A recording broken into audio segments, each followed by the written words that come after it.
And here we are. Welcome to Jets Chaos. I am here and I am live.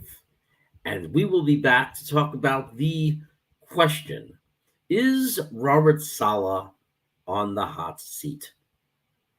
Should he be? Well, it's only 3 games into this season. It's only 3 games, but it's 20 games, really, as far as the defense is concerned. So the question is there a performance that Salah could put together that would get him fired this season? For example, I'm not saying he wins 8 games and we fire him. No, no, no, no, no. That would be a great step up, right? 4 wins to 8 wins. We're fine with that. 7 wins. Does that get him fired? It's still a step up. What about 4 or 5 wins? What if we go down that low? I still think it depends on how we lose those games, but what if it's with no change in the defense? What if we are 32nd in the league in defense again? What if he continues to let Jeff Ulbrich destroy and waste this talent away? Or is it Salah's fault? Maybe it has nothing to do with Jeff Ulbrich. I don't know. It's hard to say because we don't have an offensive-minded head coach who hired a defensive coordinator to run that side of things. Jeff Ulbrich is running Salah's system that Saleh, publicly at least, is defending. He's defending it. He's not showing any regret or hesitation. Now that could be for public eye. We don't know behind the locker room what Robert's saying to him, like in the locker room or at the table in the offices. He might, on one floral drive or the hell it is. I'm losing my mind. We don't know. We just know that this has to change. And Saleh is the head coach. He's the responsible person. Like, he's the one that has to make this change happen. There's no excuses. He's in charge. If I was him, I would take over the play calling if deep down I knew that was the problem. Maybe he knows it's not the problem.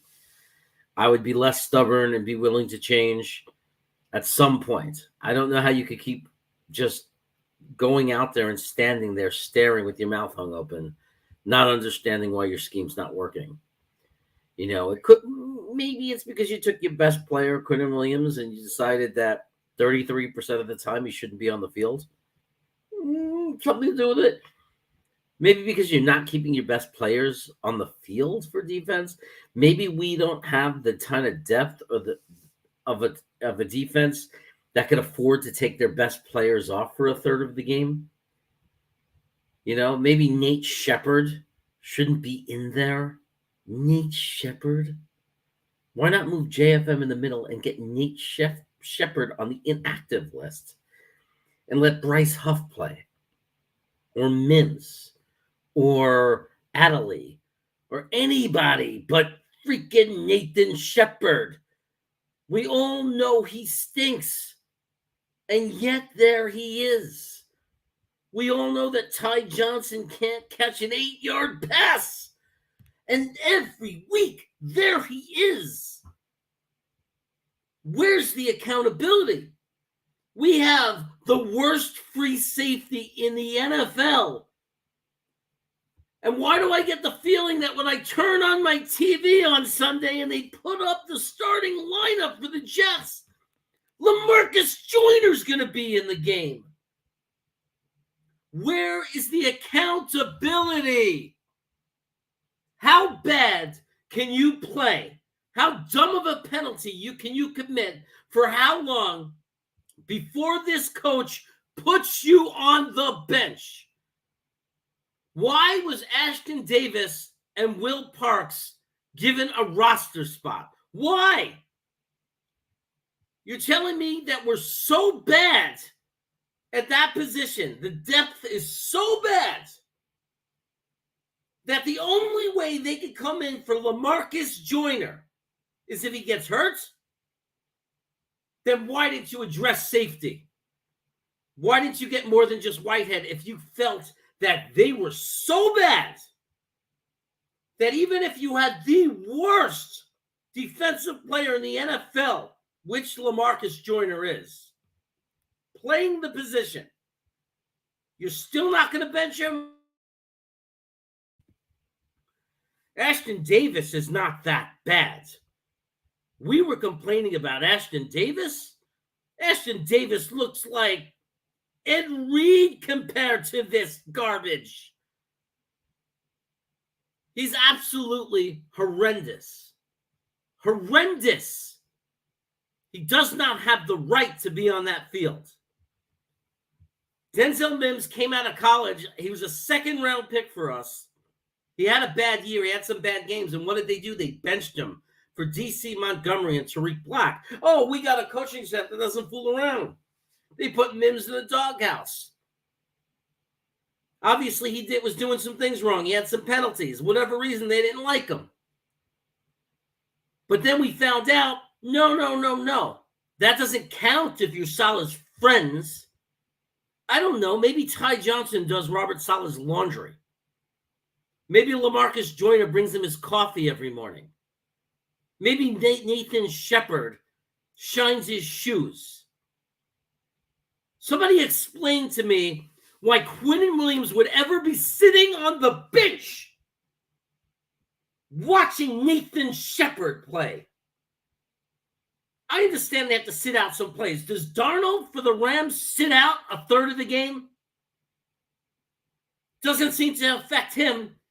He stays in there, and at the end of the game, he makes the biggest plays to close the game in the fourth quarter because that's what stars do.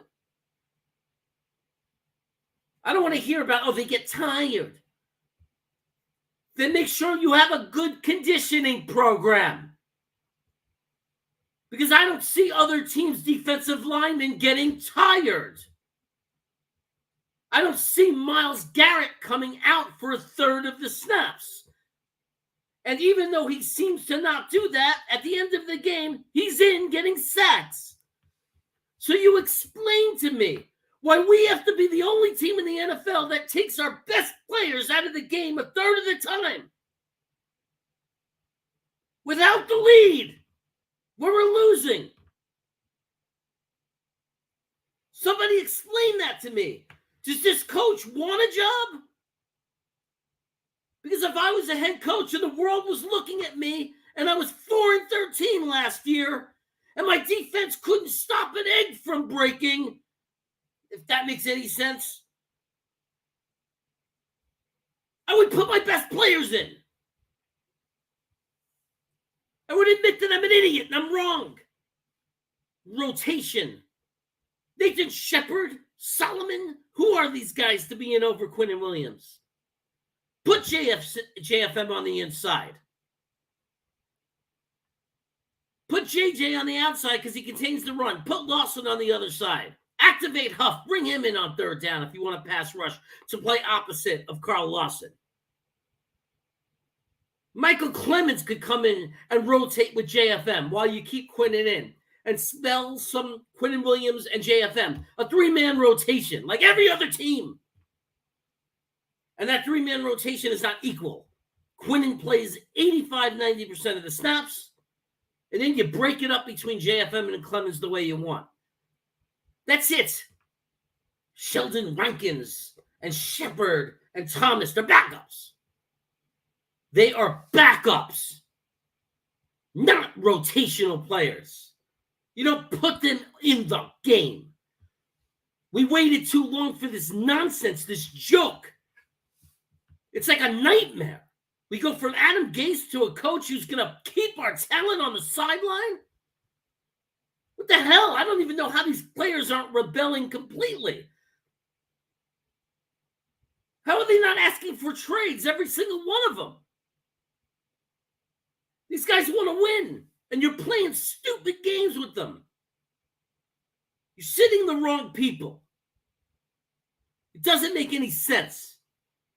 We could lose. Fine. I understand we could lose to the Bengals. They went to the Super Bowl last year. Fine. I understand that you don't flip the switch and become great overnight. Fine. I understand our players are young. Fine. I understand we have a backup quarterback in there. Fine. I understand that our three tackles, left tackles, are hurt. Fine. I understand all of that, and that's all fine. They could lose because of those reasons. They could struggle because of those reasons. Fine. But don't tell me that LaMarcus Joyner stays in that game even after that ridiculous penalty. Don't tell me that. Don't tell me Corey Davis keeps playing when he drops passes and he gets stupid penalties, but he's not held accountable. Why? Why? Mims committed a couple of penalties. His career was killed. They squashed him.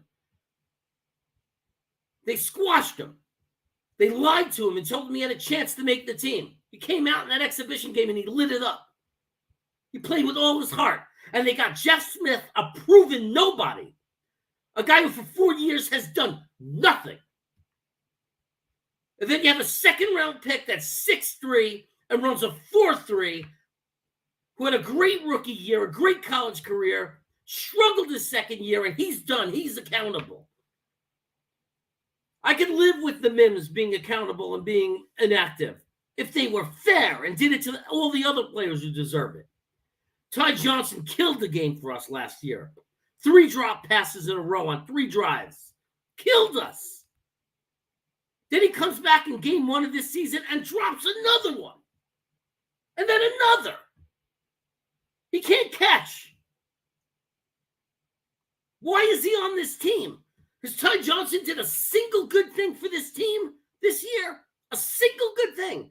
I understand in practice he must look really good. Bam Knight looked good to me when he ran for that 70-yard touchdown in scrimmage.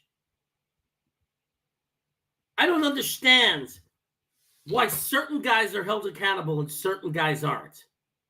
I don't understand why you take the 32nd ranked defense in the league.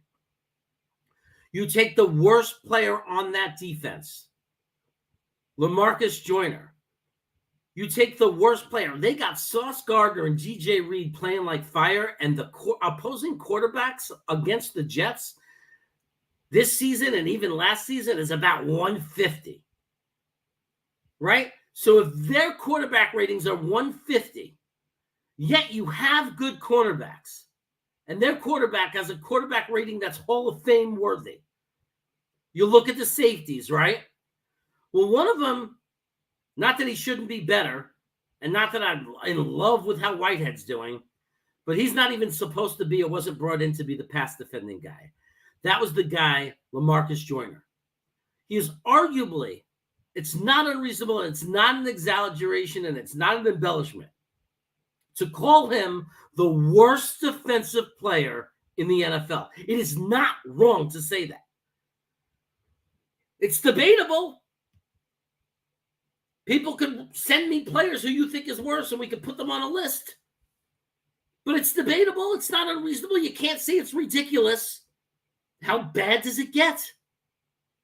The guy is horrendous. He's so bad. I don't remember Ashton Davis being this bad last year. I'm not saying the bar is high. I'm not saying he was good, but he certainly wasn't this bad. This is red wine all over again. Remember the guy that gave up the touchdown to Robbie Anderson? That's LaMarcus Joyner. But for some reason, they freaking love him. Saleh just can't get enough of this guy. Or he's just in love with himself and can't admit he's wrong. He is wrong. And is it that hard to say I made a mistake? I thought he had some gas left. Apparently he doesn't. Rather than admit you're wrong, you're going to sit and you're going to play these scrubs. They're scrubs. They do nothing. I don't care how hard Nathan Shepard works. He's not good. He's not a good lineman. He's not good. I don't care how hard he works. He's not good. Can you imagine a baseball player hitting 130? Because that's what this is. Imagine a baseball player hitting 130. Imagine that they're not a good fielder. But the manager says he's great in the clubhouse and he works hard. Would that make any sense? Any sense? And people ask me why I'm starting to doubt Robert Saleh. It's only 3 games, dude. It's not about the wins and losses, and it's only 3 games. How is this not concerning? How is it not concerning? How do we not deserve better than this? We waited how many years? Then we get a GM that knows how to get talent, and now we're watching that talent be wasted. On purpose. On purpose. He's doing it on purpose. It's not because of an injury. Quinton Williams is sitting out a third of the game for no reason. For a theory that is proven wrong, like crazy it's wrong. We can't be worse. 32nd in the NFL in the last 20 games. We're the worst. There's 32 teams, and we are the worst one. At what point does this man admit he's wrong? At what point? Let's check the chat to say hello to everybody who's watching the show. Hey, R&R, good to see you, man. Jay Cole is here. What's up? Jets mess. I'm Snacks. That's right. And I am stuffed with food, but still in a bad mood. Clutch is here. What's up, Clutch? Casey was looking good, but that was a bad game, obviously. We'll see how that turns out. My son, Jay Cole, is here. Jacob Finnegan is here, calling me an egghead. Yeah, I am an egghead. Yeah, it's true, so I can't even get mad about that. Mims can't be active because we need 15 linemen not to stop the offense and still be tired by halftime. Exactly. Exactly. You feel the passion. Salmon Jets, 718. You wanted Doug Peterson, but no, everyone wanted the sexy bald hire. Hank G, what's going on? Why Tigo? This is a crazy take to fire a coach after 3 seasons. I didn't say that. Jesus, I can't stand this. This is like for 3 days. Idiots. Did I say fire him, you idiots? I didn't say fire him. I said I'm questioning him. All over Twitter, I got morons like this saying this shit. All over Twitter, stupid people who can't listen or read. I didn't say fire Saleh. I didn't say it. Are you deaf? Do you need language lessons? I said that Robert Saleh is questionable, that these decisions are horrendous and questionable, and that I am doubting him, and that if he gets fired, it will be because of these reasons. That's what I said. I didn't say fire him. It's game 3 of his second year. I don't fire coaches that quick. I even asked in the beginning of this stream, I asked the question, if he wins 5 games, do you fire him at the end of the season? If he wins 4, do you fire him? If he wins 7, I said, no, you don't. It's enough growth. But he's going to have to learn, and he's going to have to get better the next year. That's what I said. So I'm so sick of people coming in here and retranslating what I'm saying. It doesn't make any sense. Listen. Don't say this crap. I go on Twitter and I say, look, the Giants look better than us. It looks like they passed us on their rebuild. And everyone goes nuts. What are you talking? Well, right now at this moment, who looks better? And I'm not talking about the record. I'm talking about competing. I'm talking about going out there and being able to compete. I'm not saying in 2 weeks we're not going to be proven better than the Giants. I'm not saying that. I'm saying that it's sickening to watch them. Even when they lost, people say, oh, well, they lost. They were in the third quarter. In the middle of the third quarter, the Giants were up by a touchdown against the Cowboys. And for anybody who thinks the Cowboys stink, you don't know what you're talking about, even without their quarterback. Russia's playing well. They don't stink. Their defense is top in the NFL. One of the best defenses in the NFL. That's how this season's going to end. They might not go anywhere without their quarterback if he misses a lot of time. They're not going to catch the Eagles. They might have to fight for a wild card. But don't tell me that it doesn't matter. Like, oh, they're losing to a bad team with the Cowboys. They got dominated by one of the best. How would we look right now against the Cowboys? You kidding me? It's ridiculous. I said fire Saleh. Now we're just going to invent things? We're going to invent what I'm saying? You're not allowed to talk freely or be mad in this world because everybody wants to twist your words and change what you're saying. When and where, in what world or galaxy did I come on here, or even in the title of this video, say that the Jets should fire Saleh? Where? When? What take? Who has that take? Whose take? I've been the biggest supporter of Saleh of anyone. But I'm watching somebody who I support and I like and I've rooted for the last year and a half. I'm watching him piss it away. I'm watching him go down a hill. I'm watching him go down the hill. Literally. I'm watching him slide and throw it away. A guy who's capable. A guy who the coaches like. I'm watching him throw it away over what? Pride? Pride?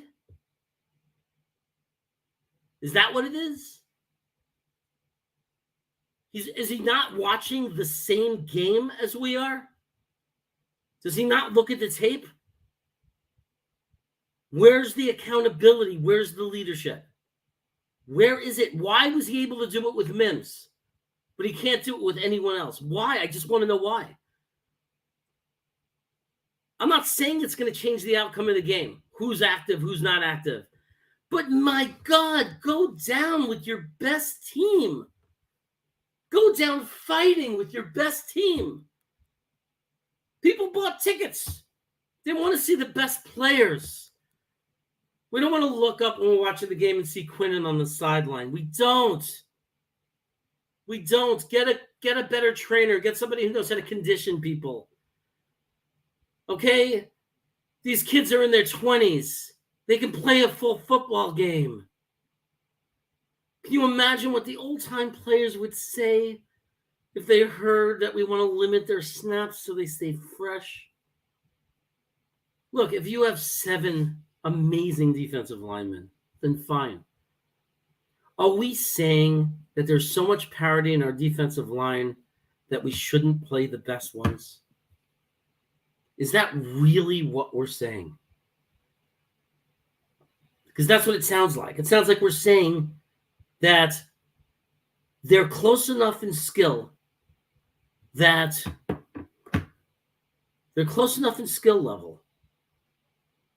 that we should let them rotate. Because it doesn't matter who's in there. Let's just keep them fresh. Quinn Williams, there's no interior lineman on this team except, maybe in the same breath it could be JFM. Who knows? But they don't play him at JFM, so it's an irrelevant point. They don't play JFM on the inside. Clemens looked like he's going to be really good. But right now, I think everybody agrees, unless you're an idiot, with one of those idiot takes that you have to be different than everybody else. Quinn Williams is the best lineman on the team, I think, but it's a no-brainer. He's the best interior line defensive lineman on the team. That's undebatable. You're trying to win, right? Well, if we're trying to win, and he's the best internal defensive lineman on the team, he's not 30. He doesn't need to rest. He doesn't need to have his snaps monitored. Why is he playing 67% of the snaps? Why? Because Nathan Shepard is so good, you couldn't dare pull him and not let him play because Nathan Shepard is so good? Are we serious? I'm doing a late night show, Arlen, because Green Bean doesn't do it anymore. And I needed to let some steam. Tired of everybody trying to be defensive. Not in the mood for Tigo's bullshit where he has to go opposite everyone else, no matter how schmucky it makes him sound. But he has like this fucking oppositional disorder or something where he needs to go against you. And then 20 minutes later, he'll say the exact opposite of what he said. It makes no sense. Suddenly, he's the defender of Saleh. I think it's fair to say at the end of the year, if Saleh has 5 or 6 wins, I think it's fair to question whether or not we should retain him. I don't think it's unreasonable, specifically if he is willing to, if he's not willing to change or show any growth on the defense. We're talking about a defensive-minded coach, a guy who was brought in here with the thoughts of we're going to have a great defense, who's pulling crap on us and playing crap and not changing and arguing with the media every week defending this. Every week he's defending this crap. We deserve better. We deserve better. But to sit there and say, why are you reacting like this? It's not 3 games, you moron. Were you born yesterday? After 3 games, it's 20 games. It's 20 games. I mean, people, I don't understand how you don't see that. It's 20 games that we've watched this defense. You're saying that every year starts over again and you should be judged raw? We shouldn't count last year's defense? We added all this talent and it looks the same. It's not 3 games. And nobody's saying fire a coach. We're saying that there should be improvement. There's no improvement. We can clearly see that Quinnen Williams is not on the field a third of the time. Are you defending that? Really? That was your philosophy before you ever heard of Saleh? That was your philosophy? If you were a head coach in the NFL and you had a star interior defensive lineman, you'd say, I think we should rotate him and only play him 67% of the snaps. That's what you're saying? You're a liar. You're in the mood to be oppositional. You know what that's called? A troll. That's what you're being, a troll. It's only 3 games. It's 20 games. We've been watching this for 20 games, not 3. We've been watching this prevent defense for 20 games. Prevent. That's what it looks like. A prevent defense. Maybe you never watched football before. Maybe you joined a year ago and you know nothing about this sport. That's what it's called when you give the other team yardage to get first down slowly and walk down the field, eating up the clock and scoring. It's called a prevent defense. It means you're supposed to, and let me teach you about this. You're supposed to implement it when you have a big lead. So what you're saying is I'm not going to let the other team score quickly. So then I'm going to make them have to eat away at the clock so they can't catch up to us. Most of the time, it doesn't work as a strategy. Most of the time. It certainly doesn't work as your regular defense. So sick of it. If the 4 got to the quarterback, this wouldn't be happening. What the hell are you talking about? They're throwing the ball under 2 seconds. It doesn't matter who the quarterback is. They know how to beat the Jets. Have your receiver run 5 yards and turn around. I think I could play against the Jets. 5 yards and turn around. I'll throw you the ball.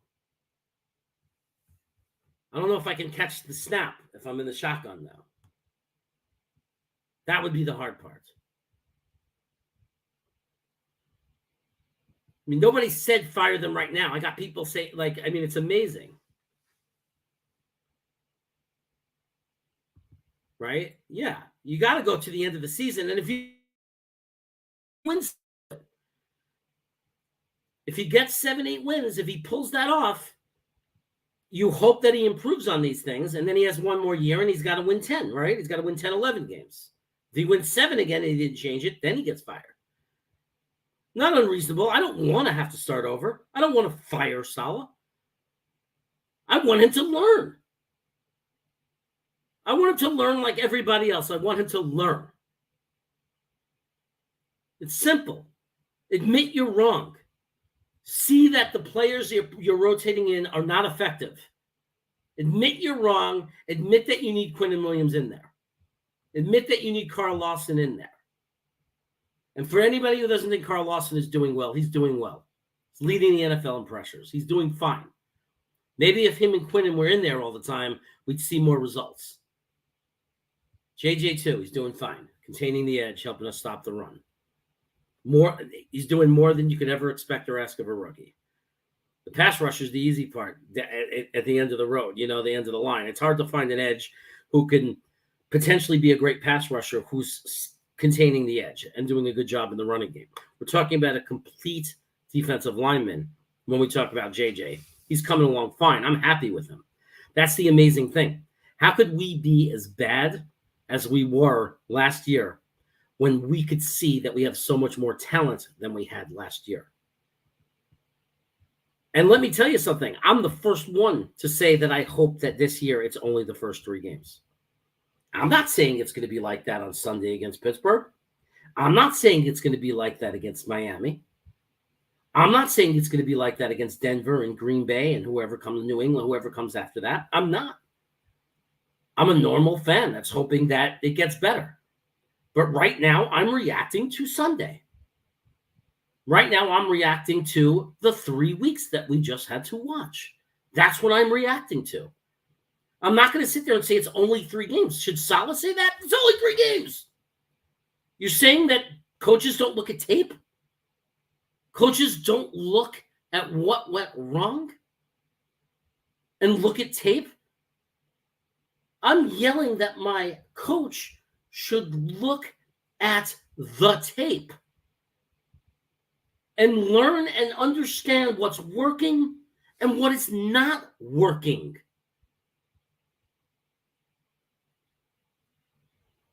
I'm not saying Joyner should be cut. I'm saying he should be benched. And in practice, let him re-win the starting job. How many games do you wait? Do you wait until we are 2-7 and bench him? Or do you send a message to the team that if you play poorly and make dumb decisions and get dumb penalties, you're benched? And you could win your job back in practice by showing you're better than the guy who replaced you. That's called sports, being on a team. That's why we have a 53-man roster. It is not about just people getting hurt. That's not the goal of your team, is just to have guys. You have 22 players and guys who are all backups that come in if you get hurt. That's not the way it works. The way it works is you try to build depth, because sometimes a player plays crappy or does something stupid, and you need to send a message to your team. This is what every great coach in the NFL has done. Bill Parcells, the year he won his first Super Bowl as a head coach, cut the Giants' number 2 receiver that was on the team at that time. I forget what his name was. Butch Johnson, Juan Emanuel was the number 1. I don't know. But he was a starting wide receiver. Nobody knew why. I mean, it's obvious looking back. He did something. He was messing up the locker room. It was the middle of the season. And Parcells just outright cut him because he understood that some things are more important than liking a guy or being in love with his name or believing he's good. Sometimes you do what's best for the team. You do what's best for the team. The Giants went on to win the Super Bowl that year. So cutting that wide receiver certainly didn't hurt them. But it made every player that played for him realize that this job isn't just yours. And you could do whatever you want and it's still yours. Your job, your starting job, your job on a team is always something you have to defend, and it's always something you have to justify. Doesn't mean you get benched in a week, but 3 weeks in a row from a guy who hasn't played the position, who was hurt all last year and played slot corner the 2 years before that, and he's 30 years old. It's not even personal against LaMarcus Joyner, except for that stupid penalty. It's just quite simple. He obviously either is done and has no gas left in the tank, or needs more time. All right, give him the time in practice, because the games count. The games count. Ashton Davis played one play that I saw. I didn't see him at all on Sunday. Maybe he played, maybe he didn't.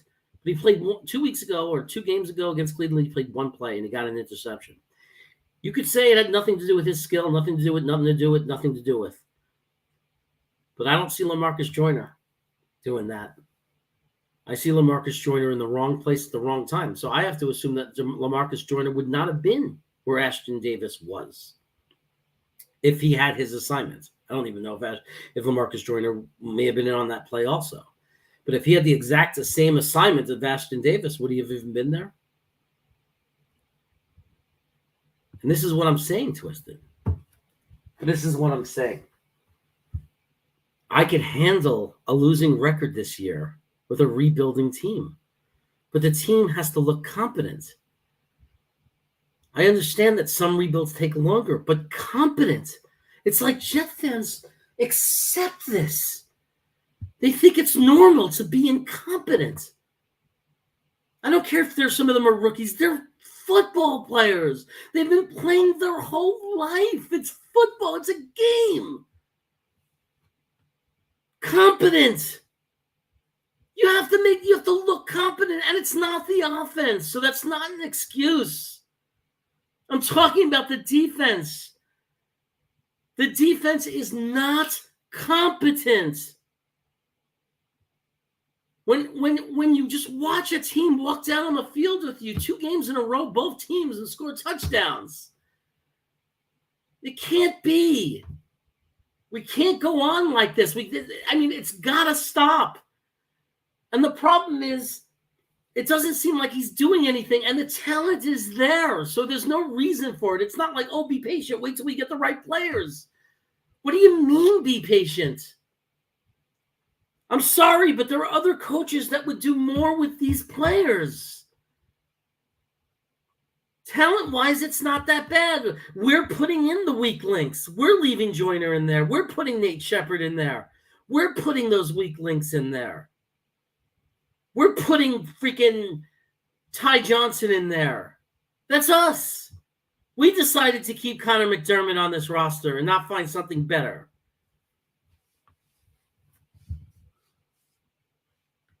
Right?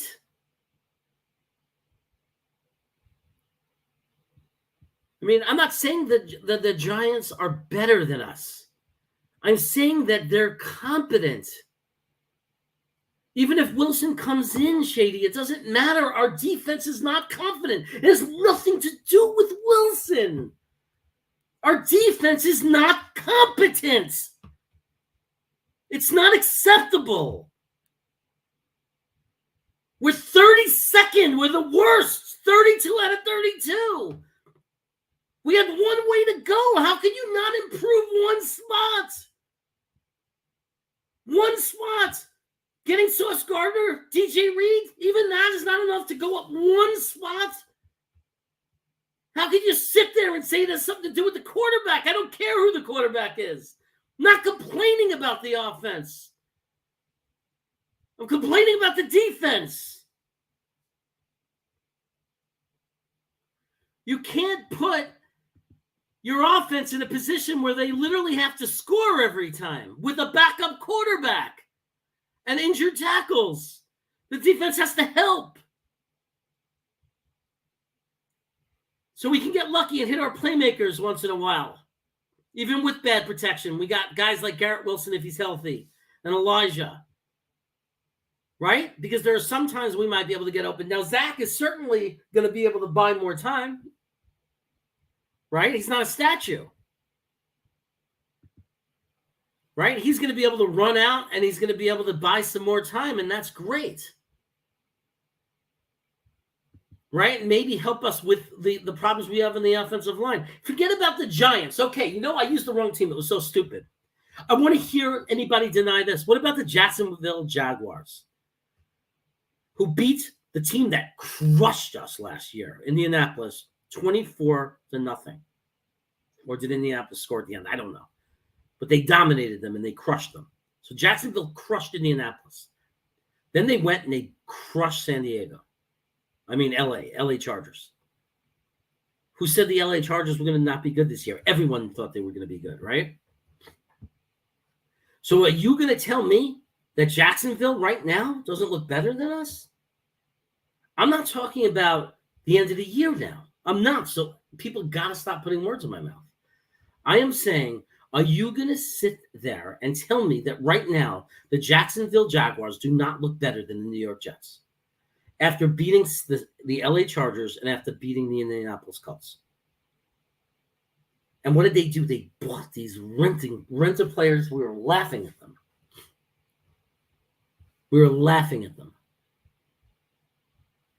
Are you saying that Jacksonville just has too much talent on their defense that we don't have? That they're just leagues ahead of us, and it's going to take a longer time to put competent defenders in there?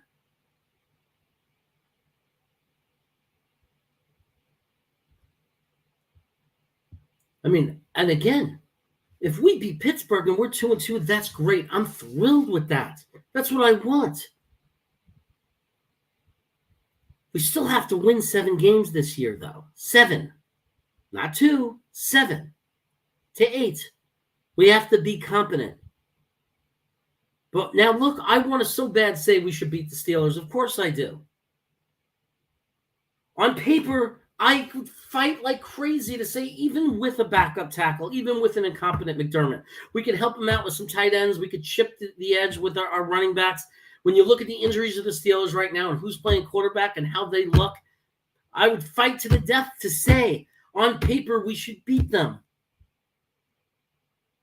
But I've watched 3 games where so people want to say we played well the first game. We played well in the first half of the first game. And then Baltimore lit us up. How many points did they score? How many touchdowns did Lamar throw? So people got to stop beating the drum about how great our defense was game 1. They looked improved, but they were not good enough. If they weren't like, we're going to be a great team now. There was still a long road to go even after that first game. Cleveland was a miracle game, right? Even if he tripped by accident and he would have went down, Chubb, and not scored that touchdown, game's over. Right? I'm not complaining. That one game might save us because it makes us a digestible 1-2. It breaks the September curse. I was as happy as anybody about it. But we're not going to sit here and pretend that the defense did that. As a matter of fact, the best part of the last 2 minutes of that game was the fact that, aside from if you want to consider the special teams onside kick defense didn't have to be on the field until the very end. And for whatever reason, Cleveland decided to throw the ball right into Ashton Davis's arms. Fine, I'm not going to take anything away. Our defense stepped up in that moment. When the other team had the pressure of 22 seconds left to get into field goal range, we were able to step up and something happened. Fine. We're going to, is this acceptable? Like, could you watch this for 14 more games? Our defense play like this? I'm not saying they're going to, but if they did, what if game after game it's the same thing? Prevent defense. They just walk down the field, every team. We make every quarterback look like Joe Montana. Every quarterback. It doesn't matter who it is. Jacob Brissett, it doesn't matter. It doesn't matter who starts for Miami when we play him. It doesn't matter. What if that's the case? I'm saying, what if? What if every quarterback that plays against us is just freaking 26 for 29 or 30 or whatever it is, 2 or 3 touchdowns? At what point are you going to draw the line? Because that's what it was last year and that's what it is this year so far. People are saying it's only 3 games. I didn't ask them to be a superstar defense this year. I didn't ask for them to be top 10. Not even top 20. Give me 23. And I wouldn't be this mad and be screaming if we weren't 32nd, though. How could we still be in last? Thanks for the super chat, David. I appreciate it.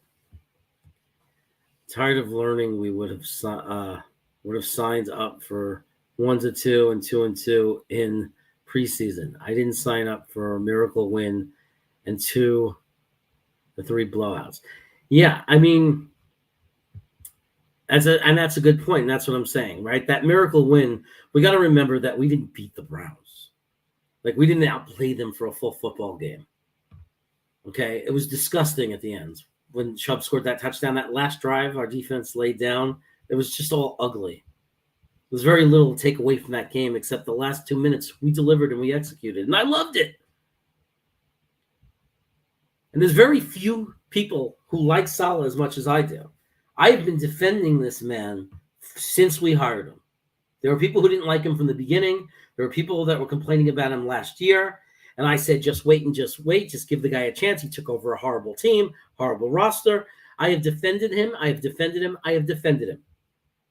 And I, as much as anybody in Jets Nation, am rooting for Robert Saleh to prove, not me wrong, because I'm not saying he can't succeed, but to prove my doubt wrong, to prove my concerns wrong. That's what look, I'm hoping for that more than anything in the world. Let's end up this season with 8-9 wins. Let's come back next year, win 10, 12 games, get in the playoffs. Let's be a contender, and let's ride it with Saleh all day, forever. Let him be our coach for 20 years. That's what I want more than anything in the world. A guy that's personable, a guy that's not embarrassing, at least not with like the way he says and composes himself. I'm rooting as hard as I can for this guy to be successful. I really am. I just want this to stop. I want the chummy thing to stop. I know you like Nathan Shepard. I know he's your friend. I know you respect the way he works out. He's not the best player, though.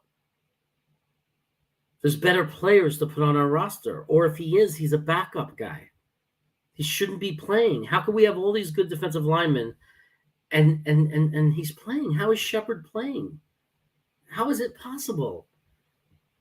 He's a horrendously bad interior lineman. Whether you look at PPR or if you look at your own eyes, he's not good.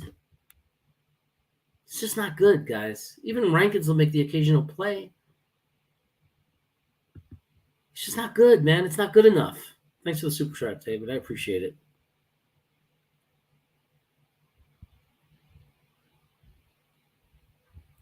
Yeah, but I think I'm not mad that they're not trying. It's not like a lack of effort, though, right? They're trying to fix the line. I can't blame them because they sign a guy who hasn't been hurt in 2 years, doesn't have a history of being hurt, and he doesn't even get to play it down for us. I can't put that on the organization. You know, the Becton thing, I don't know what to say about it. I mean, what could you say? I mean, it is what it is. And then now Fant, I mean, I don't know how we could blame these guys. Or blame the organization. I mean, at some point, it's like, when is the bad luck going to stop? I mean, that's the one thing I'll call luck and blame on luck. The fact that our tackles just keep getting hurt over and over and over again. I'm going to go all the way down. I'm sorry, I'm going to skip a lot of the chat.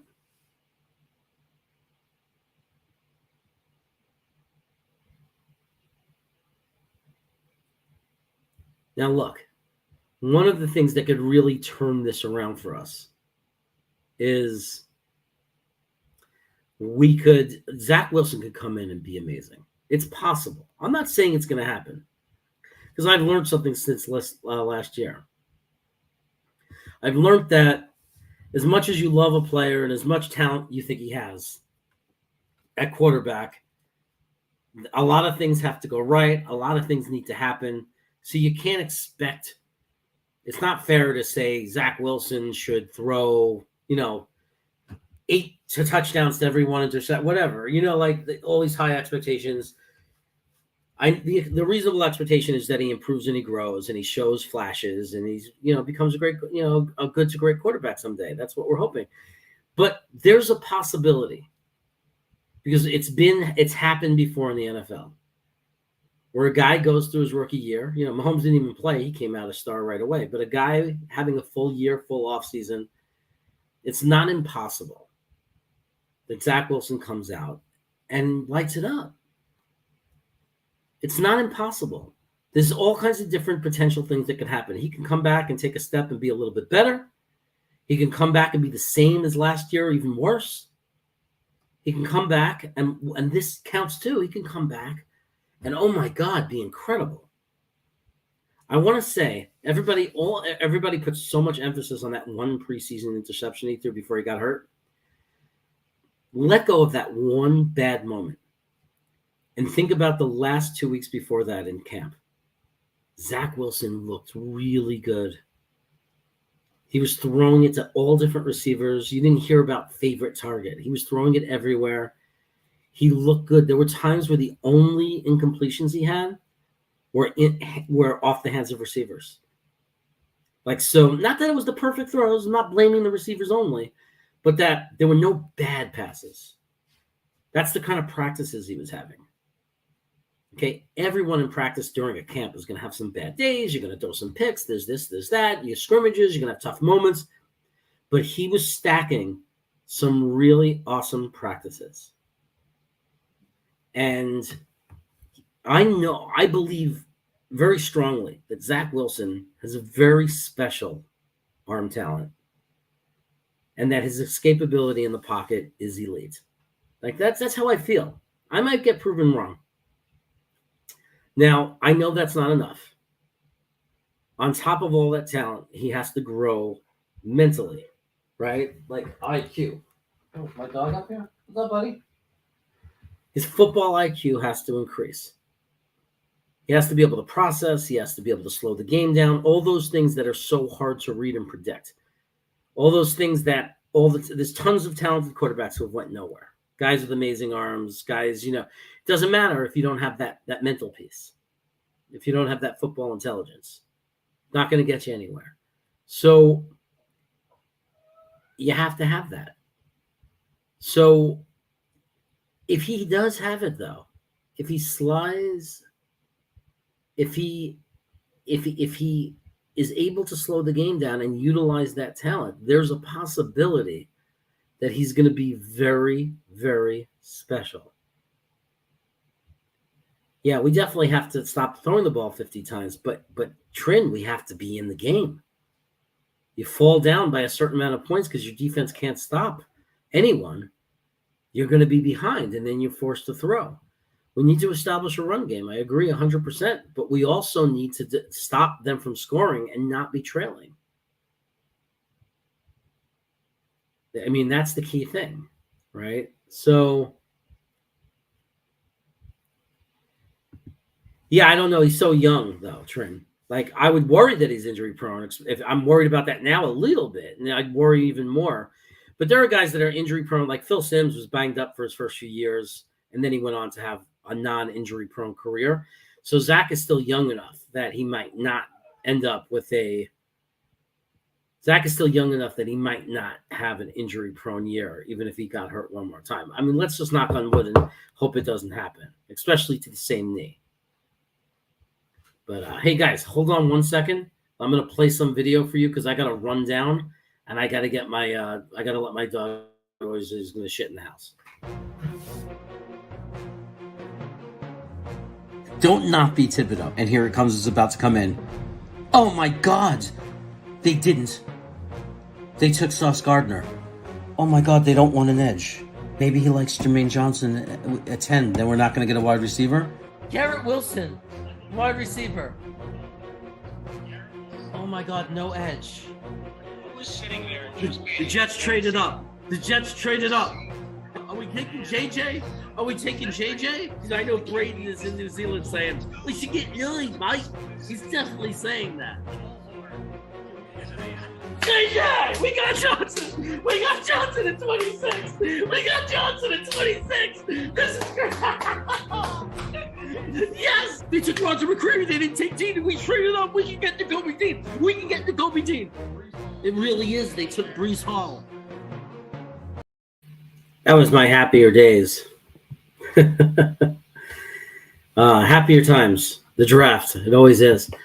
Look, guys, I am sure that if we win and beat Pittsburgh, I am going to be thrilled. Okay? I'm going to be so happy if we beat Pittsburgh. I don't care. I'm so sick of people saying who's banged up. The same thing with the Giants. Leave it alone what the schedule is. All of a sudden, we can't say that we know anything about the Jets in 3 games, but all of a sudden we know that the Titans stink and the Giants win over them doesn't count. Like, think of that, how the stupid hypocrisy. Right? Stop worrying about the records of the teams we play. Let's just worry about looking like an NFL competent team regardless of who we're playing. We played toe-to-toe with Tampa Bay last year, and that was a meaningful game that meant something for them. So there's no, it didn't mean anything. We were also playing without our top 3 receivers. I think we were down 3 offensive linemen. We were banged up. And yet we managed to compete. And even though the numbers didn't look good, and even though we lost the game, I wasn't angry at all. I know a lot of people were pissed off. Zach, he should have handed the ball off, miscommunication, what the hell, blah, blah, blah. I don't care about that. I could live with. They were rookie coaches, rookie quarterback. They had a miscommunication. I know we would have wanted to beat Tampa Bay, but I could live with that because we were competent. We got to watch our Jets go toe-to-toe with the defending champions and be a real team, an NFL team. I could live with that. I'm not mad that we lost to the Bengals because I'm not one of these people who believe that the Bengals stink all of a sudden because they got off to a bad start this season. Because everybody wants to throw it in my face. It's only 3 games and you're all upset, dude. It's like, but then when I sit there, but then at the same time, people will say, well, you got to be mad with someone else will come and say, we should have beat the Bengals. They stink. They were 0-2. Like, make up your mind. It's like, if it's only 3 games for us, then it was only 2 games for the Bengals. So I have no problem losing to the Bengals. This is a team with like the best special skills weapons in the freaking NFL. I mean, look at the talent on that team. It's fine to lose to the Bengals. It's how you lose. That's the problem.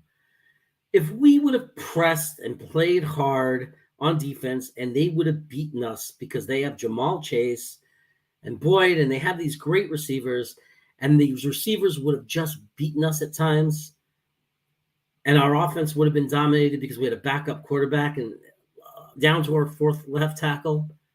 I could have lived with all those things, but that's not how we lost. It wasn't the rookies that making mistakes. It was the veterans. It was LaMarcus Joyner. It was JFM. It was Corey Davis. With the stupidity. It was the coaches choosing to keep Quinnen Williams out for a third the snaps. Rotating in, having to watch guys like Nathan Shepard. That's my problem. It's the way we lost. It was the way it felt because it just felt like it was last year. Like nothing has changed. I just want to see some growth. I think we could at least have seen our coaches grow and admit that not letting Quinnen Williams play the whole game or as much as you can play him is a mistake because every other star player plays. That's football. If he can't do it and he gets tuckered up at the end, then he's got to get some conditioning and he doesn't deserve a big contract because you're supposed to be able to play. I don't mind if you take him out for a play or two. If if we just had a long drive and we're back on the field and maybe you need to give him a breather if the game's already over. But man, let's just, in the beginning, the first half, let's keep him in and fight and try to keep it close. And I'll say it again. We win 2-2. When's the last time we've been 2-2? I am not throwing in the towel. I did not give up on this team. I didn't even give up on Robert Saleh. I am just expressing anger and frustration because we deserve better. Jacksonville was a shit show last year. And look how fast they turned it around. I know it's only a few games, but you can't tell me you don't wish you were them. I'm not talking about personnel or coaches or anything like that. I'm talking about you don't wish you were in that situation that we just beat a team we were supposed to lose to, like the Chargers. You don't wish we were in a situation where we would have shut out Cleveland 24-0 or whoever we played. You're going to deny that that's not where we want to be? You have to start looking at Jacksonville now. They just beat the Chargers by a lot, easily. They beat Indianapolis easily. Indianapolis just beat Kansas City, but they couldn't beat Jacksonville. They got crushed by them. Don't you want to be them? Why is everyone else supposed to be able to turn it around so fast? Why is everyone else? Why are we the ones that have to wait 3 years? Why? And I'm not even asking for us to be that good. Improvement? Are you saying that we have to be at the same level and then 1 year suddenly be up here? Like, so we go from here, a 3 or 4 win team, and magically we're up here winning 10, 11 games?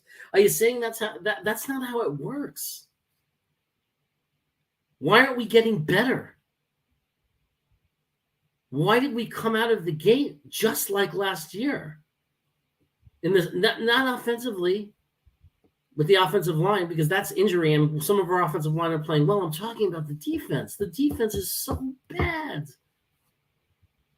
It's unwatchable. It's so bad.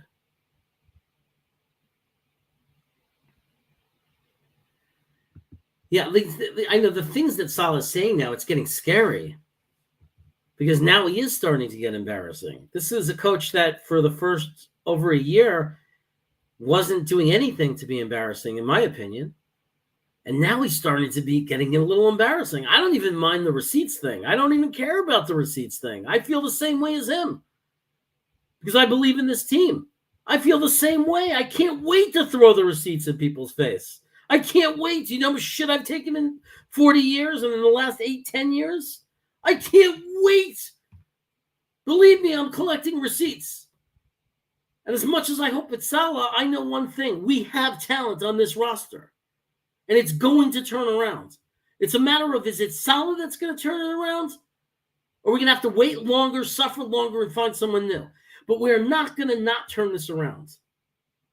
The talent is too good. Sauce Gardner, Garrett Wilson, Breece Hall, Michael Clemens, Mitchell. Max Mitchell is real.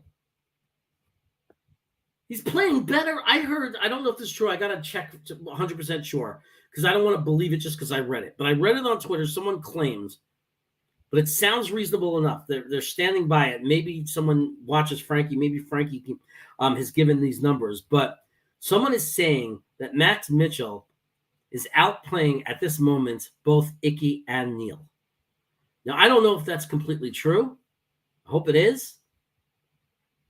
But if that's true, oh my God. We got him in the 4th round. He certainly doesn't feel like a weakness.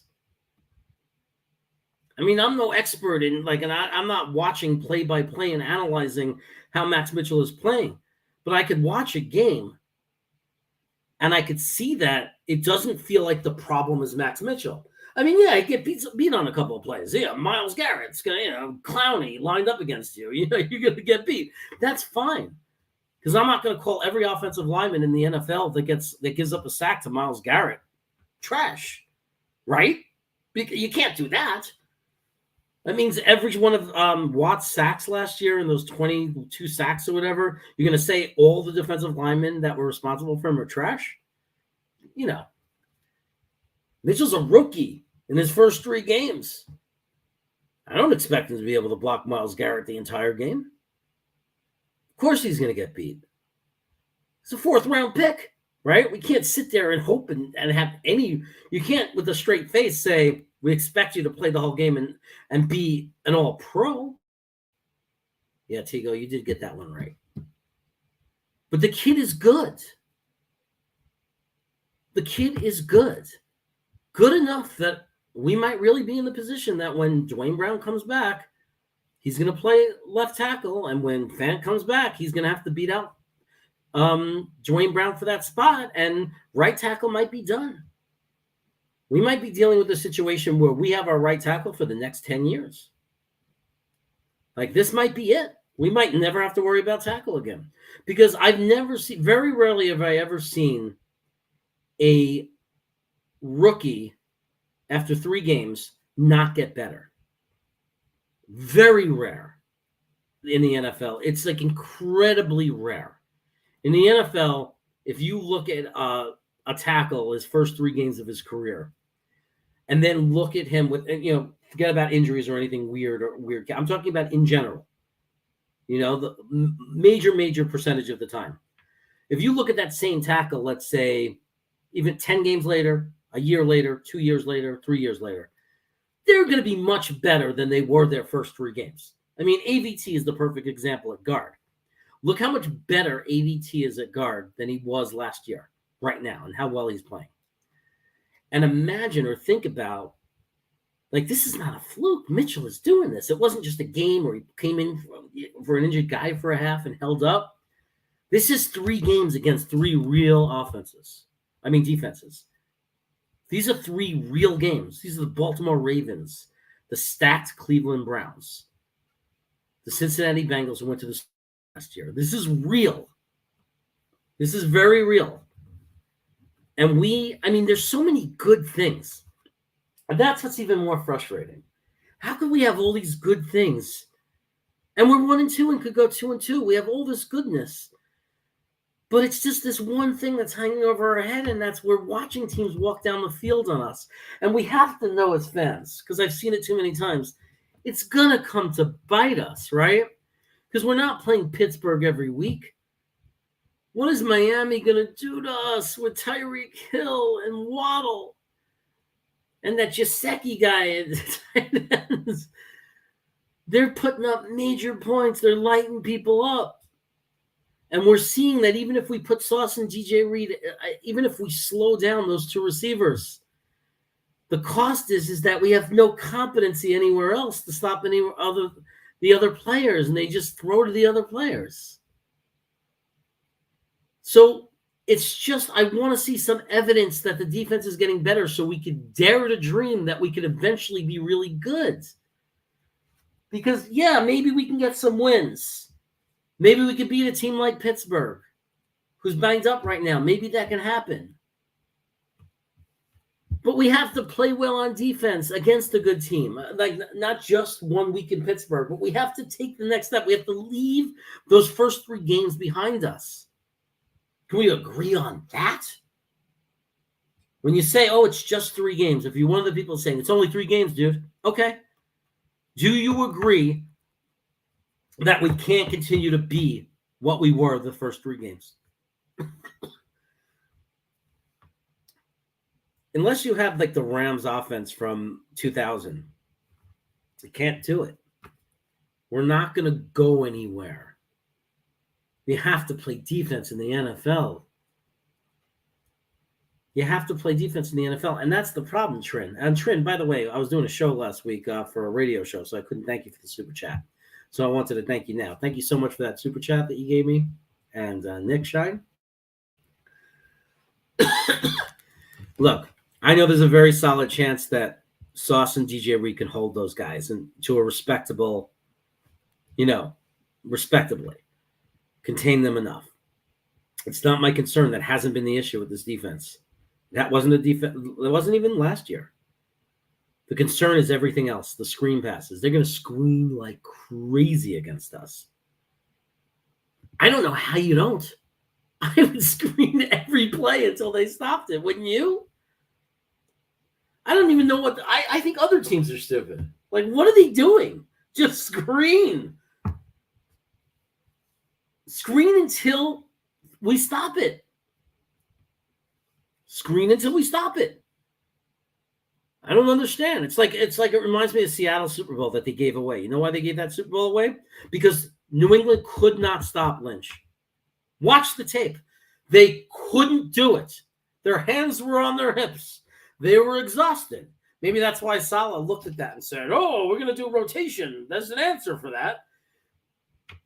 But their hands were on their hips. They were exhausted. And Seattle walked down the field. They marched down the field, giving the ball to Lynch. And there they were at the 1 or 2 yard line. They had it. All they had to do was hand it to this guy. I mean, he walked down there. They couldn't stop him. And instead, they did a dangerous pass right in the middle of the field, like 2 yards, like into traffic. It was crazy. But what's my point? My point is that Seattle stopped doing what worked. It wasn't like it was 4th down. It was 1st down. Okay.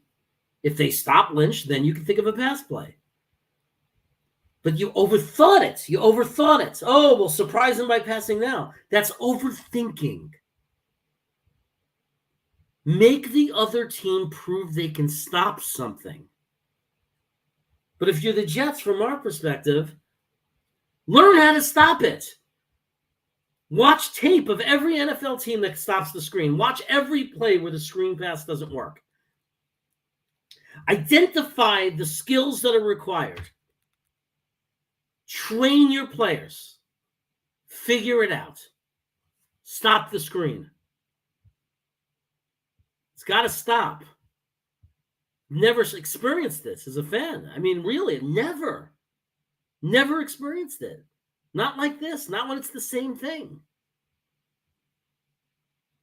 It's just...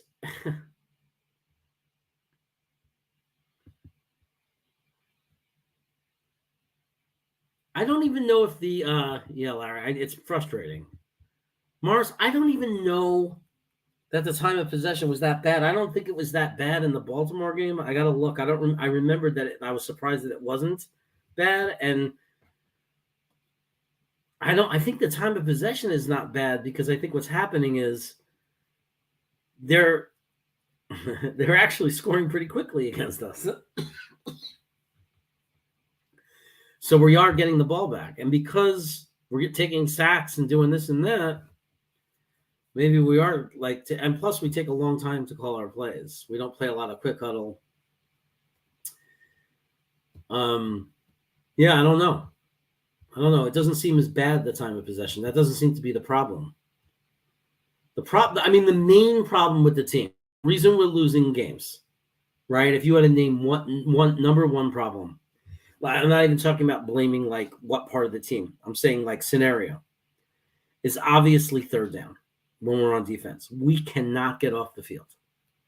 So as a coaching staff, you have to start there. You have to look and say, why can't we get off the field on 3rd down? What are we doing wrong? What are we failing at? How are the other teams beating us? What's the percentage of plays? You have to use the data. You have to use the data and you have to figure out what's happening on 3rd down. Why can't we get off the field? You have to do that. We have to figure that out. I don't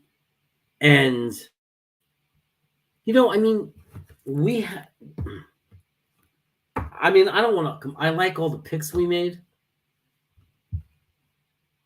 but I think Quan Alexander's playing better than we thought he would play. I do. I think one of the things that's really hurting this team right now is, I hate to say it, he plays well, CJ Mosley. I thought he was playing well, but I think there's something, I think the numbers might be misleading. I think that's why PPR is so hard on him. Because, he makes a lot of tackles, but he can't cover for shit. And now Quincy's hurt. I don't know what happened to Sherwood. I thought he had a good camp. I was down on Sherwood. Last year I said, this guy's nothing. He's not good. And then he got hurt and he hurt his ankle. And I thought, well, that's the end of Sherwood, right? Achilles said he wasn't even good before the Achilles. And then I watched him in camp and he was really, really good. He looked really good. He was fast. He was everywhere. He was breaking things up. He was active. He was lively. And then Quincy gets hurt, and they bring in Marcel. So I don't even know what's going on. Like, I don't know. I really don't know what's going on. I'm a little baffled by the whole Sherwood thing. I don't know why Marcel is beating him out for the job. I thought he had a good camp, and I thought they really liked him. So I'm surprised.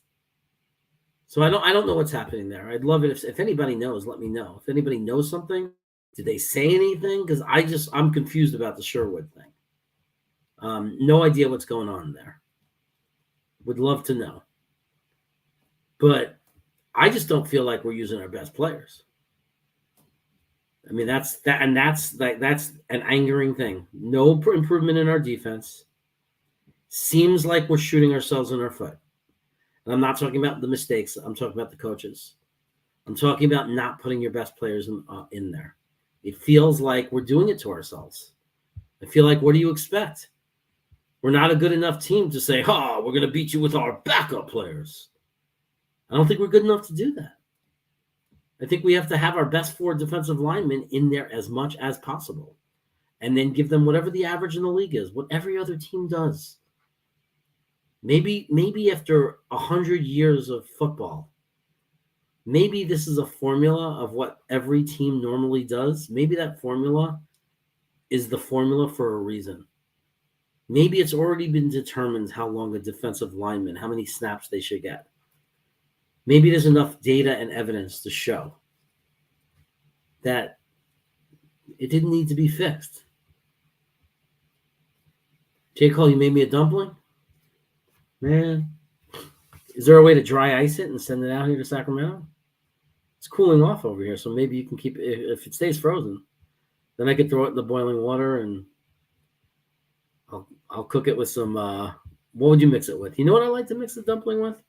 A mixture of soy sauce, duck sauce, and the Chinese mustard. All those 3 things mixed up. You make a dipping sauce out of that, and you dip in the dumpling. Dumpling. I like dumpling. Jeremy liked dumpling.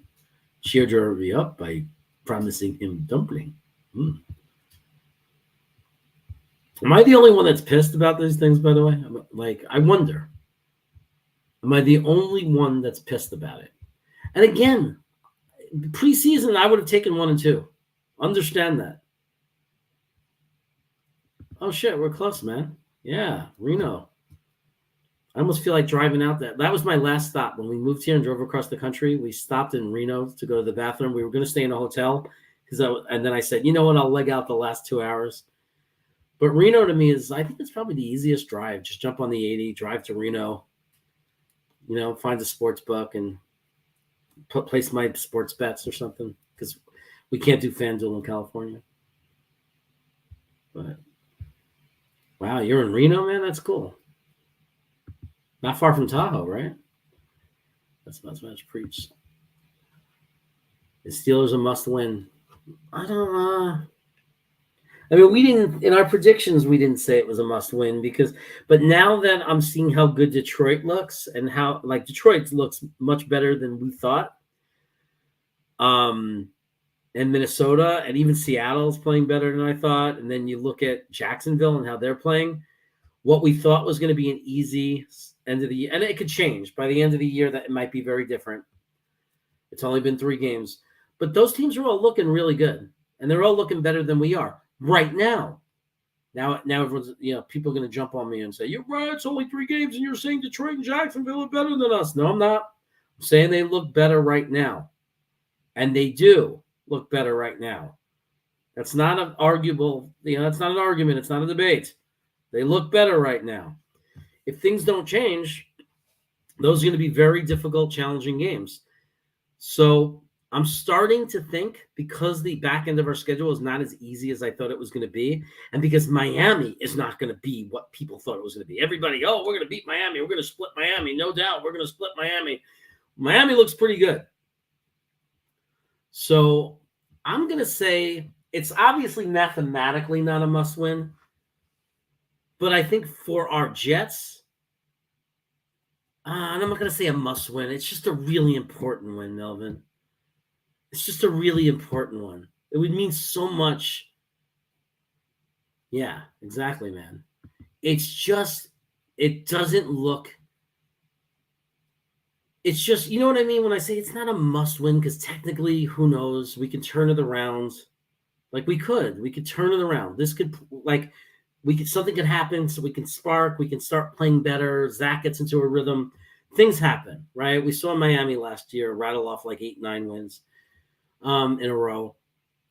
So it's hard to say the word must, but I'm gonna say it's a huge game. Not because it's a must win in like a playoff race or anything like that. Because think of what it would mean for the fan base if we were able to be 2-2. Think of what that would heal, right? Even all these mistakes I think that Saleh's making, all this doubt that I have for him. If Zach comes in and plays well, if the defense shows improvement and shows that there are offenses they could stop, and there's hope because they look better.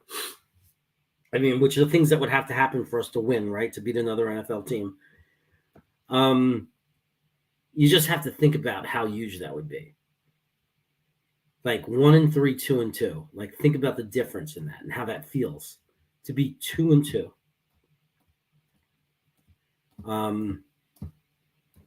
I no longer think, oh my God, that means we're going to make the playoffs because the last part of this season is so easy. Like I'm not going to think that. I'm not going to think that at all. I'm just going to think, wow, if 2-2 feels like now we're 4 games in, almost 1/4 the season, and we're a 500 club. And maybe if we fight and scratch and, beat New England, maybe sweep them. I don't know. Maybe we could still get that Seattle game. They're slowing down. I think Gino was just hyped up for the first game, right? You start to think about that 8 wins, I mean, I know people would love to dream about the playoffs this year, and I wouldn't argue it. But for me as a fan, I mean, I say 7, but I'll be pissed if we only get 7. I'm just saying right now it's more digestible than anything less than that as like a floor. But that's the worst case scenario. We need an 8-9 win season, and if it's 8-9, I know it's going to be hard. The road there, the losses are going to hurt, and but getting back to that respectable level and having a third year in a row where we double our wins, like from going from 2 wins to 4 wins to 8 wins, that's going to mean a lot. And I think that going 2-2, at least 4 weeks into the season, we'll have the feeling as a fan base, we have a chance to really show some growth. So I'm just going to say, I'm not going to say it's a must win. I'm going to say it would just be an incredibly meaningful win. Incredibly meaningful. And it's just hard for me to use the word must because, because there are a lot of games in the world that you can say, what are the must wins and what are the not must wins? I feel in some ways it's a must win, just how I feel about like right now with the defense and everything. Like if we were to go in and lose that game because Pittsburgh is able to walk up and down the field on us, I don't know how I'm gonna you might see me disappear for a couple of weeks because I don't know if I'm gonna be able to keep it straight. If our defense gets rolled on by Pittsburgh, I don't know because I don't know how anybody's gonna be positive. How is anybody gonna spin that in a positive way? I mean, you have to find a way to bounce back. You just have to find a way.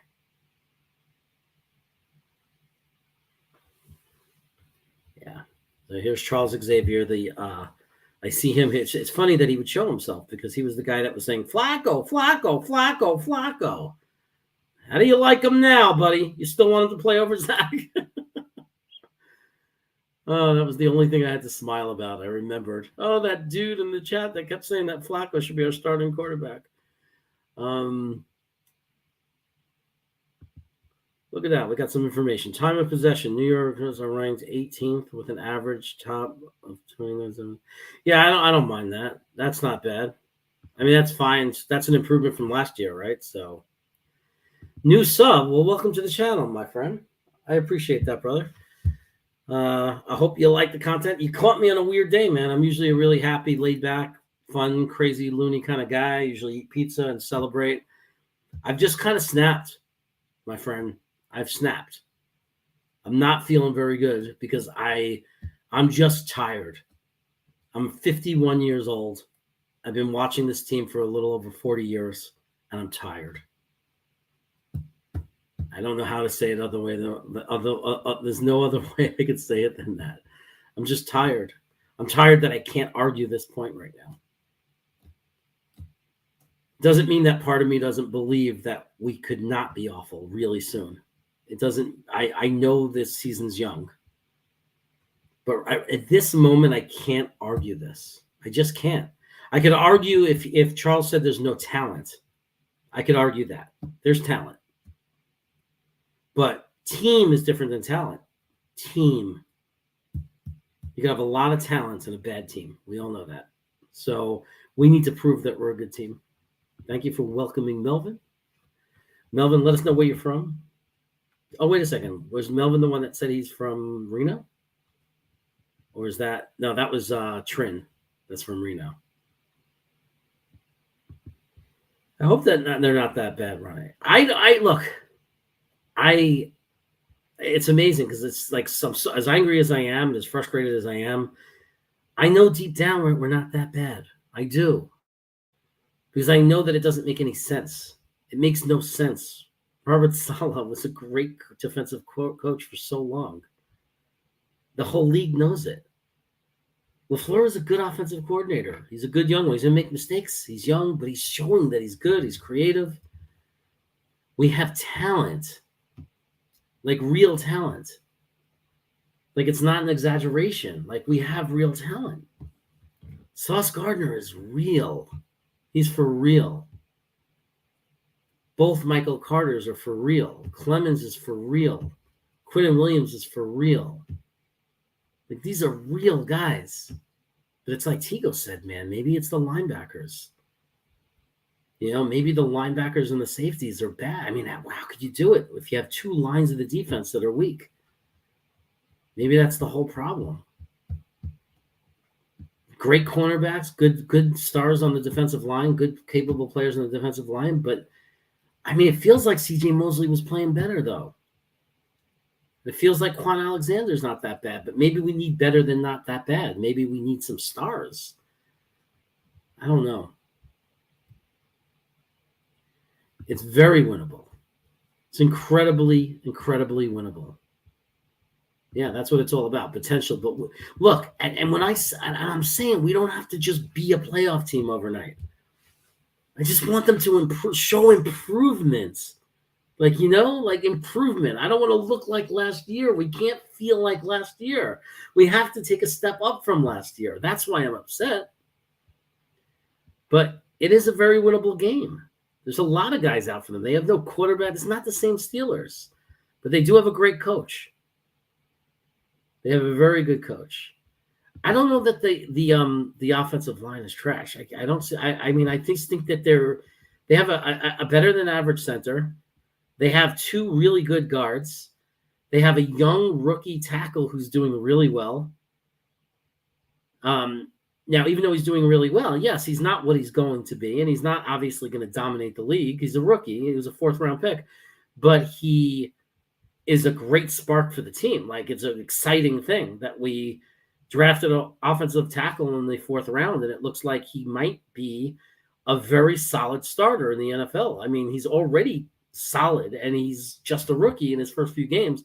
There's a chance that he's going to be a very good right tackle in the NFL. And that's really exciting because that's like a freebie thing. It's like that's a fourth round dart, some people would say. So it's amazing to fill a spot like that. Imagine if Mitchell is a solid, better than average, or even a really good top 10 right tackle in the NFL, and we got him in the fourth round. That's the kind of thing that turns franchises around when you're able to pick up value like that. Why do they say that they're 32nd in the NFL then, Tigo? I don't doubt what you're saying right now. Why? What is the final deciding factor when defenses are ranked that rank the Jets? Because honestly, I didn't feel the Jets should have been ranked 32. Like, I didn't know what they were basing it on after 2 games. Because I thought that, not that they didn't break down against Baltimore, I didn't think we were that bad. And then I thought we were really bad against Cleveland, the defense. But I didn't think worst in the NFL. So somebody needs to explain to me why they're ranking us 32nd in the NFL. Is it based on yards? Is it based on points? Like, I don't know. Jets Chaos, do you think Sauce will beat DeAndre Johnson?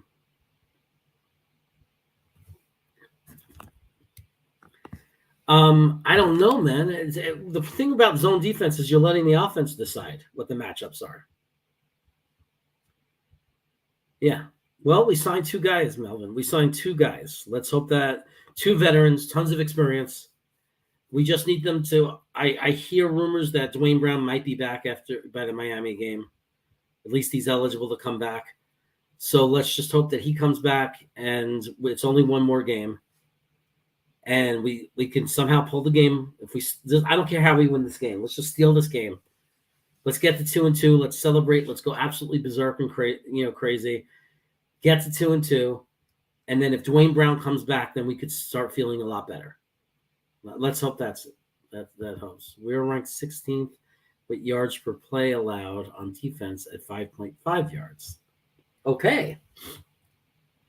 But why are we ranked 32nd? That's what I don't understand. Is it just points allowed? Charles Xavier, I think last season people thought LaFleur was such a good play caller. I think LaFleur is okay, guys. It's not LaFleur. He's not the problem. I think we can win 8 games. I hope so, man. That's exactly where I am. Just win 8 games and show some improvement around the team. But most importantly, Zach Wilson. Like, that goes without saying. Because I want to, like, if we could leave this season knowing that Zach Wilson is the guy, however it unfolds, if we leave this season knowing we have a special quarterback, if he takes a big step forward, he's flashing a lot and has a much better year and he's on the way, and especially if it's the last 5 or 6 games, he's rolling and he's looking great, and like he did against Tennessee that game, and like it's that kind of football. Nothing else matters to me. I'll go into the offseason. We got our quarterback. We're good. Everything else is fixable. The hardest thing to fix is quarterback. So if we win 8 games and Zach Wilson is good, it's going to be a fun offseason because we're going to have a lot of possibilities and a lot of things to think about. It's going to be exciting and it's going to be fun. 8 wins, man. Not asking for the world. Yeah, man. It hurts. It hurts. That's why one of the reasons I do this, because I couldn't stand being alone in Sacramento anymore with this. That's why I hang out, and that's why I do this. People to share the pain with.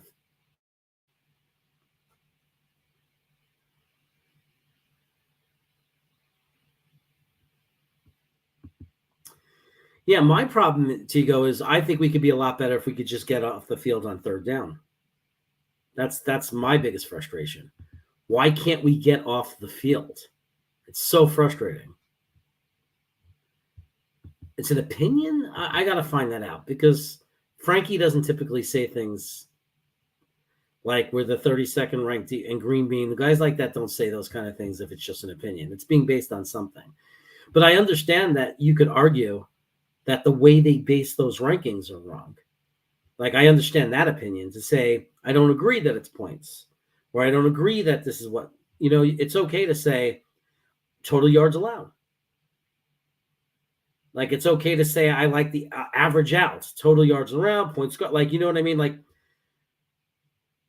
I think it's all opinion. It's at some point. So at any level, at some level, you can bring it to a point where it's going to be subjective.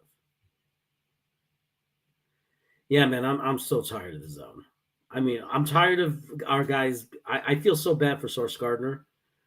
You know how frustrated he is? He has to watch these guys. He has to stand 10 yards back and watch receivers catch passes that he knew he could have stopped. He is so frustrated. The whole point of drafting him is he closes space. You can push him. He can press. Because if the guy gets by him, he's going to close the gap. That's what he does. The only thing Sauce got to do, I'm a little worried about, is he's got to look back to the quarterback at the last second there. He's got to get turned around a little when he gets those arms up. Because he's going to start getting called for PI if he doesn't. Oh, we're 32nd because of the Jets tax. How could I forget?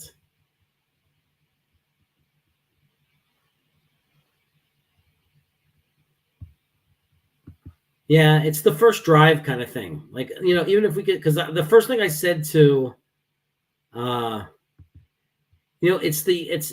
first thing that would be nice to see is we stop them on the first drive.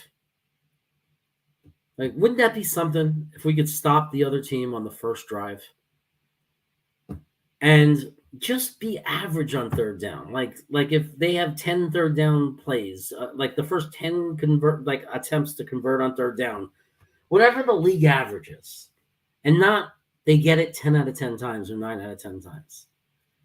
I just can't watch the game that way, man. It's like, everybody's got to be tired of it. It's 3rd and 8, first down. 3rd and 3, first down. 3rd and 12, first down. I can't be the only guy that's tired of that. I know people are trying to be positive. Jeremy, it's not that bad. Jeremy, it's only 3 games. But you're not tired of it? How many games can you sit there and watch the other team convert on third down? Like, am I alone in this? Like, does everybody else feel it? Does everybody else feel it's not as bad this year, but it happened on Sunday. But it happened all the time last year. This is another thing. We always went backwards on second down. We'd run 6 or 7 yards, first down play, 2nd and 3, 2nd and 4, and it would always end up 3rd and 9. Because it was some weird play where the quarterback pitches the ball to the running back who throws it up high to the line, and then the guy gets tackled. Like someone like Crowder last year gets tackled for a 3 or 4 yard loss. It happened on Sunday again. Can we just run a normal play on 2nd and 4? I think the league has figured it out. Hey, I notice a trend with this team. Every time it's 2nd and 4, they do some weird, funky play. So I want everybody to just hold their lane and wait. Just to see whatever tricky, messed up little shit they want to pull. And then when they pull it, just tackle the guy. Don't bite. So, good, Larry. You're with me on this.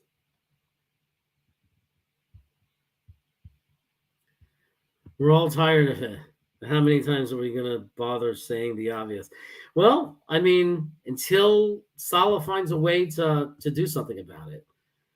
Let's see. I'm from Virginia Beach, East Coast. I don't know how close that is to Watu land, but Watu K 99, my co-host for tomorrow's night show from Wicked Sports Media, he is the president of the Virginia Jets fan club. And they go to some bar. I don't know how close or far it is from Virginia Beach, but they go to a bar, and there's a lot of them. So, Melvin, check out the show tomorrow. And if I see you there, I'll remind Adam to talk about it. Or you can go to his YouTube site, New York Wicked Sports Media. New York Wicker Sports Media. Or you could just watch one of my older shows, live shows, Wednesday shows. There's lots of ways to figure this out, but you can probably look up Virginia Jets fan club. If you don't know about them, they all get together and watch the game, and they have a good time, and they have raffles and all kinds of fun stuff. So you might be saying, I'm not going to get together with those bozos. Hang out with my boys. I got all the good food. Why would I go there? But you might say, oh, that's cool. Other Jet fans, I'm going to go watch with them. I don't know. It's up to you. 6.7 a game. That's awful. On third down, ranked 31st right now. We are allowing 6.7 per game. That's awful. Okay. So there it is, right? That's the problem. Oh, that's funny. All right. So if there's any team worse than us, it's the Steelers. All right. Oh, 10 o'clock p.m. tomorrow. 10 o'clock Eastern. I'm the late show on Wednesdays. I'm also on Buffalo Jet Fans channel, the Buffalo Jet Fan, from 9 to 10 before my show goes on tomorrow. So you can even see Talking Jets with Tigo, if you watch enough, because every once in a while he's on the Wednesday show with me, and every once in a while he's on the Friday show, and every once in a while, every game after every football game, every Jets game, 10 minutes after the game, Talking with Tigo, me, Jets Chaos, and the Buffalo Jets fan is on the channel, the Buffalo Jets fan. So we're on his channel live to the post-game show. So know about that, because that's we get a big crowd for that. It's a lot of fun. And I'm on the Wacky Wednesday show every Wednesday at 10 p.m. Good night, Larry. Thanks for coming by. Oh, someone knew that it was in Norfolk. Okay. Yeah. So Melvin, Adam will tell you about it tomorrow. But they go to some bar that has great wings. They get a lot of Jet fans there, man. It's a lot of fun. And Green Bean, I don't know if you know Green Bean, he's going to be there, I think this week. Yeah, October 30th or September 30th. Yeah, Green Bean is going to be there. Green Bean Jets fan. He's my hero. Now, he's like the king of YouTube. My hero, Green Bean. He's going to be there broadcasting with, and I won't be there, but I'm going to be broadcasting the game with him. Me and Green Bean. It's another thing to tell you, Melvin. On Green Bean's channel, if you want to watch the game, well, if you're at that bar with the Jets fan club, you won't be watching. But if you decide not to go, me and Green Bean do watch parties. So you can watch the game at home, but we're also hanging out and talking while the game's going on. And if you ever don't have access to the game, you can just hang out with us, and we're going to tell you what's going on. So that is on Green Bean Jets fan. That's his site. So I know there's a lot to remember, but you'll get indoctrinated. You'll see. You'll get all our schedules. But Green Bean will be there in Norfolk in that bar with the club broadcasting, doing the watch party, and I'll be here in Sacramento doing it with him on a show like this. So there's a lot of cool stuff, man.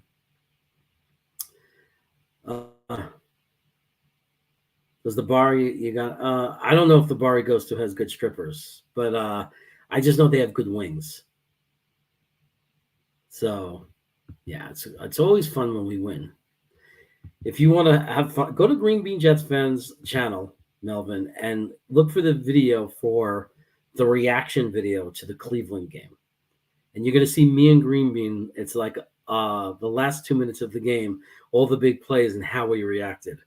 It's probably the work I'm most proud of. Anyway, guys, I gotta go. Thanks for those of you who came and hung out. I know it was spur of the moment. I didn't advertise it. For those of you who watch it tomorrow and say he was on yesterday, thanks for watching it. Thanks for your support. Appreciate everybody. And I leave you with this. I would regret it if people look back at the first episode and you weren't on it. Yeah, well, I like that. It's called forward thinking. We have one of the worst beats in the world. We do. Our beat is horrible. Connor could shove that article up his ass. And then I went to that game, and I was like, this is the greatest team I've ever seen in my life. I'm a Jet fan. This is going to be the greatest run ever. Yeah. No, because if they take Aquanu, I'm not complaining. Joe Douglas is the king of keeping shit close to the vest. A 2, a 4, and a 6 for Darnold? Did the Jets really ruin Sam Darnold, or did Sam Darnold just suck all along and we were just trying to talk ourselves into it? And Hamilton is a player who can potentially make a very big impact. And suddenly here we are today. You can't get rid of him. Right. It's like a plague. Joe Douglas was hired because he's not those general managers. Okay, Luscious. Somebody is going to fall just like Elijah Moore did, just like Michael Carter did. What would, if you had one sentence to say to Joe Douglas, what would you say? So you would say, you had me at hello, and then give him a big old wet one right on the smack.